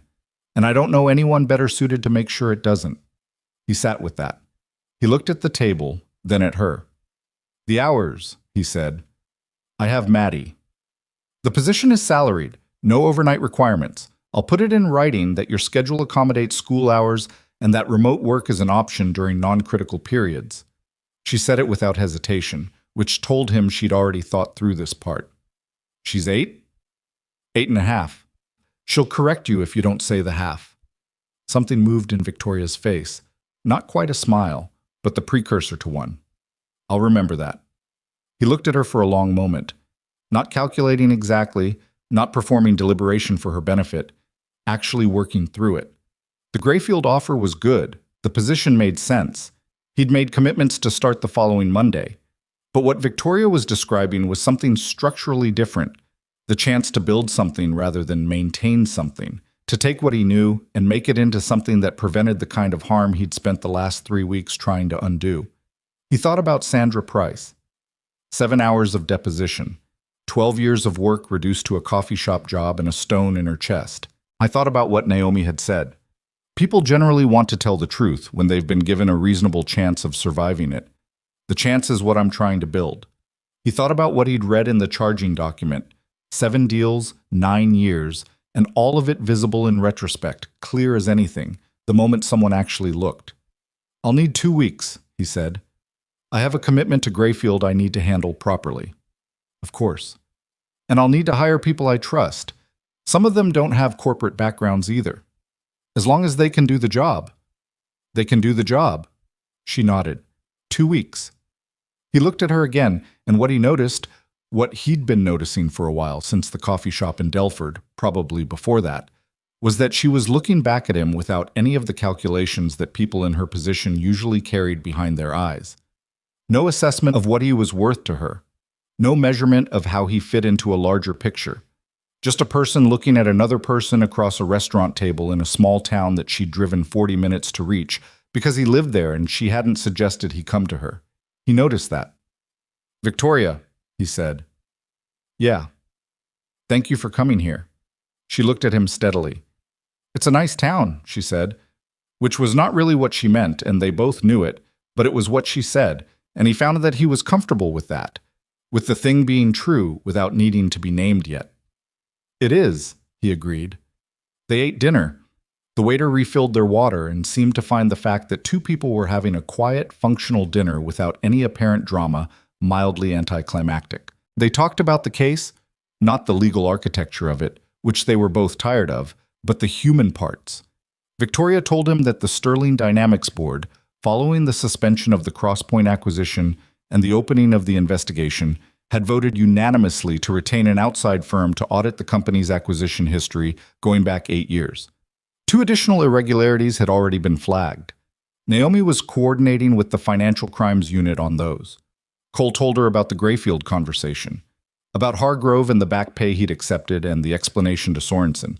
She told him that the full diner footage had been viewed at last count significantly more times than the edited version. It's strange, she said. The edited version spread because it confirmed something people wanted to believe, that a certain kind of man is dangerous. The full version spread because it confirmed something people needed to see, that a certain kind of man exists. She looked at the table.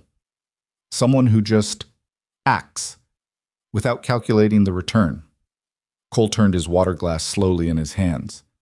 I calculated it. She looked up. I knew what I was doing. I looked at you and looked at him and made a decision.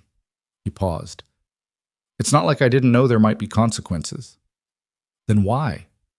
He thought about how to answer that in a way that was honest without being a speech. Because I've been in enough situations to know that the cost of not acting is real, he said. People think inaction is safe. It's not. It just moves where the cost lands. She was quiet, looking at him with the focused expression she brought to things she was actually thinking about rather than simply hearing. You sound like someone who learned that the hard way. Most real things you learn the hard way. She nodded slowly. Yeah, she said. They do. They talked a little longer, and then the check came and Cole reached for it, and Victoria looked at him with an expression that suggested she was about to argue and then didn't, which he appreciated. They walked out into the cold together, the street quiet at 8:30 on a weeknight, a few storefronts still lit, the sound of a distant car somewhere past the corner. I parked up on the main lot, Victoria said. I'll walk you. They walked. The cold was the clean kind, not brutal, the kind that made everything sharper. Edges of buildings, the sound of their footsteps, the fact that there were two of them walking instead of one. Neither of them spoke for half a block, and the silence was the comfortable kind that you can only build by surviving something difficult alongside another person. Cole, Victoria said when they reached her car. Yeah. She turned toward him. She had her hands in her coat pockets and she was looking at him with a directness that was not quite what she'd worn in the restaurant. Something slightly more exposed in it, something that had decided to dispense with the last layer of professional distance. I've been thinking about something you said, she said. Early on, when I offered to fix your situation and you said no. I remember. You said you didn't save me because I was important. She held his gaze. I've been carrying that around for 3 weeks. Nobody has ever... people in my position don't usually hear things like that. We hear the opposite. We hear what we're worth in dollars and market share and what decisions we make and how the decisions reflect on the brand. She stopped. Gathered herself slightly, not because she was falling apart, but because she was saying something real, and real things require more care than prepared things. I'd forgotten what it felt like to be seen as just a person. Someone who needed help because they needed help, not because of what helping them was worth. Cole looked at her. The cold air was steady between them. A block away, a truck went past on the main road, headlights sweeping briefly across the buildings. You are just a person, he said. A complicated one, with a lot of resources and a lot of pressure and a job that most people couldn't do, but just a person. She looked at him for a long moment. You too, she said. It was such a simple thing to say. He was surprised by how much it landed. She reached out and briefly touched his arm. Not a gesture of romance exactly, not yet, but something that acknowledged everything that had happened and the fact that they were still both standing in it, and that standing in it together had changed something between them that neither had fully named. Then she got in her car and drove away, and Cole walked back through the cold Millbrook night to his truck and drove home. Maddie was at Barbara's as arranged. He picked her up at 9, carried her home half asleep, the same as always. Put her to bed. Turned out her light. He sat at the kitchen table one more time. The legal pad was still on the high shelf inside the cookbook. He could have taken it down and crossed things off, the names, the connections, the sequence, and found satisfaction in the crossing off. He left it where it was. Some things didn't need to be made into a ceremony. The weeks that followed had their own texture. Damian Cross's legal proceedings moved through the system with the grinding deliberateness of formal process, hearings, filings, continuances. His legal team was expensive and aggressive and managed to delay several things that Naomi had hoped would move faster, which Naomi communicated to Cole in a series of terse updates that he read and filed and tried not to lose patience over. The case was real, the record was clean, and the eventual outcome was not, in any serious legal assessment, uncertain. It was just slow. That was the thing people didn't tell you about justice. Not that it was absent, but that it moved at a pace that required stamina. Sandra Price called Cole once, in the 3rd week. He hadn't expected the call and wasn't sure how she'd gotten his number, but he suspected Naomi, who he had come to believe operated on a level of interconnection that defied easy mapping. I just wanted to say something, Sandra said. She had a quiet, direct voice. The voice of someone who had spent years being careful with words. I know you're not the reason this happened. There were a lot of people involved, but I know you're where it started, and I just wanted you to know that I'm going to apply for a position next month. A real one. Something that uses my degree. A pause. It's been a long time since I thought that was possible. Cole didn't say a lot of things he could have said. He said, That's good, Sandra. I hope you get it. Me too. A small sound that might have been a laugh. Me too. He thought about that call for a long time after it ended. He thought about what it represented. Not the grand arc of justice, not the systemic correction of a pattern, but something smaller and more specific. One person deciding to try again after a long time of not trying. That was, in the end, the thing that was hardest to quantify and most worth counting. The charging documents and the financial records and the court filings were important, and they were real, and they would accomplish real things, but they were structures. What they protected was something smaller and less structural. The ordinary ambition of a person who wanted to go to work and do a job and be left alone to do it. Cole knew something about that. He started at Sterling Dynamics on a Monday in late November, 2 weeks after his dinner with Victoria and 1 week after properly completing his handoff at Grayfield, which he did thoroughly because that was how he handled exits. His first day was not dramatic. He sat in an office that was too large for his tastes, met with HR, signed documents, and then spent the rest of the day walking the building. Not the executive floors, but the ones below, the ones where people worked in open plans and ate lunch at their desks, and passed in hallways and generally got on with the business of their jobs. He was introduced to people and he shook hands and he paid attention, not to the names on doors, but to the quality of how people moved and spoke and whether their eyes did the thing eyes did when a person was carrying something they hadn't been able to put down. He noticed things. He wrote them down, not on a legal pad this time, but in a proper notebook that Maddie had picked out for him at the school supply store, insisting on one with a blue cover because blue was more professional. He had coffee with Victoria 3 times in that first week, which was 3 more times than he had coffee with anyone else. And once she stopped by his office at the end of a day when they both happened to be finishing late and leaned in his doorway and asked if Maddie had taken to the hedgehog yet. Cole looked up from his desk. "How do you know about the hedgehog?" "You mentioned it once, very briefly." "I mentioned it once." "I have a good memory for things people tell me." She tilted her head slightly. "Well?" "No hedgehog," he said. "She seems like a kid who wins the long game." "She is," he said. "It's terrifying." Victoria smiled, and it was a real one. Not the composed performance he'd seen in her professional photographs, but the actual version, a little crooked, reaching her eyes. "I'd like to meet her," she said. "Properly, if that's something that seems right to you." Cole looked at her. He thought about timing and appropriate pace and all the careful calculations that single parents made about the people they allowed into their children's proximity, the specific weight of that responsibility. He thought about all of it, and then he thought about Victoria sitting across from him in a restaurant in Millbrook, her hands on the table, saying, "You are just a person," in the quiet way of someone who had decided to be honest. "Maybe next weekend," he said. "She has a soccer game. It's freezing, and the refs are always wrong about something, and it takes about 2 hours." Victoria's smile stayed exactly where it was. "That sounds fine," she said. She left. He finished his work. He drove home. The soccer game was on Saturday. Cole and Maddie arrived at the field at 8:15 because Maddie was constitutionally incapable of arriving at anything at the stated time. Always early, always certain that arriving exactly on time meant you'd missed something.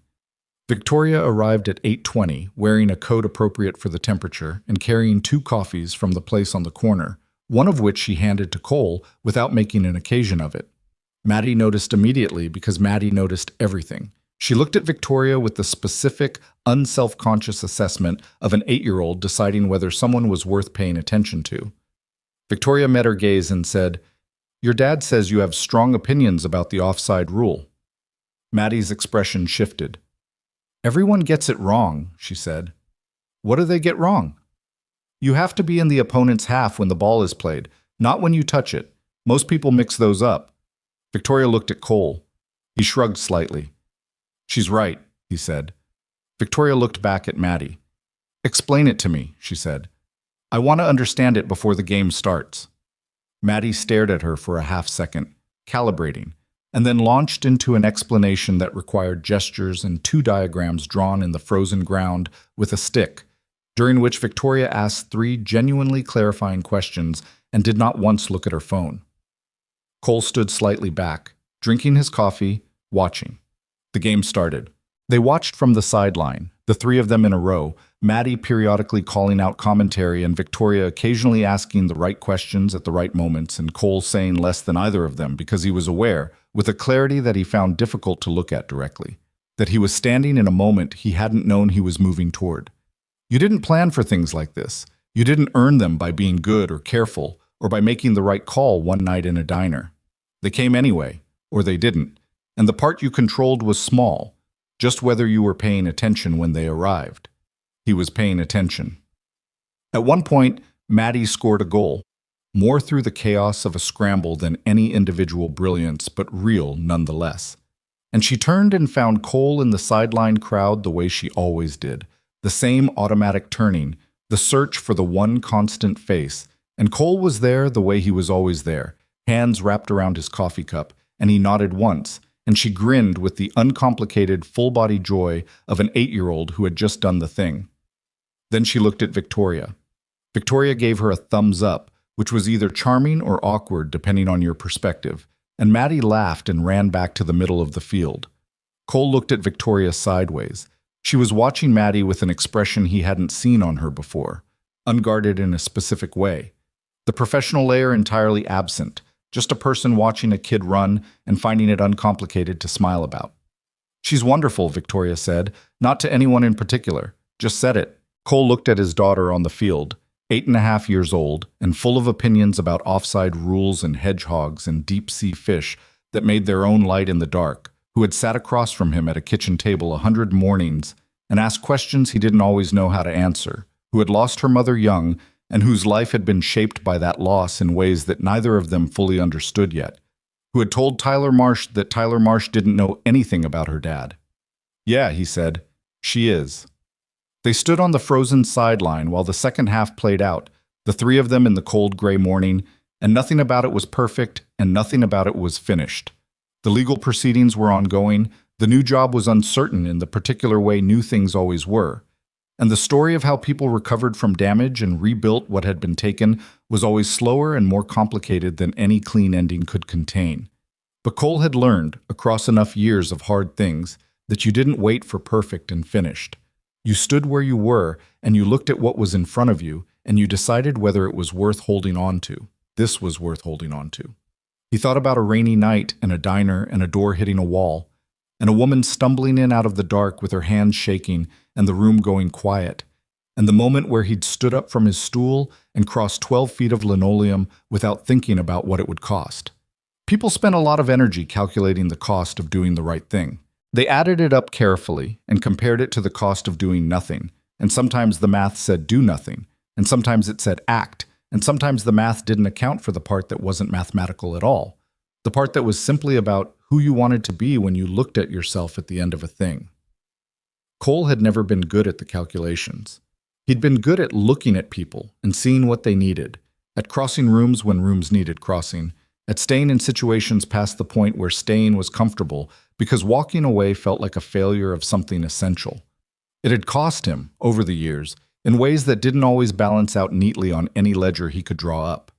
He'd carried those costs alone for a long time, because that was what you did when the only other person who might have shared them was gone, and there was a small person counting on you to stay upright. But the thing about carrying things alone for long enough was that it became so habitual you stopped noticing the weight. You forgot that carrying things together was even possible.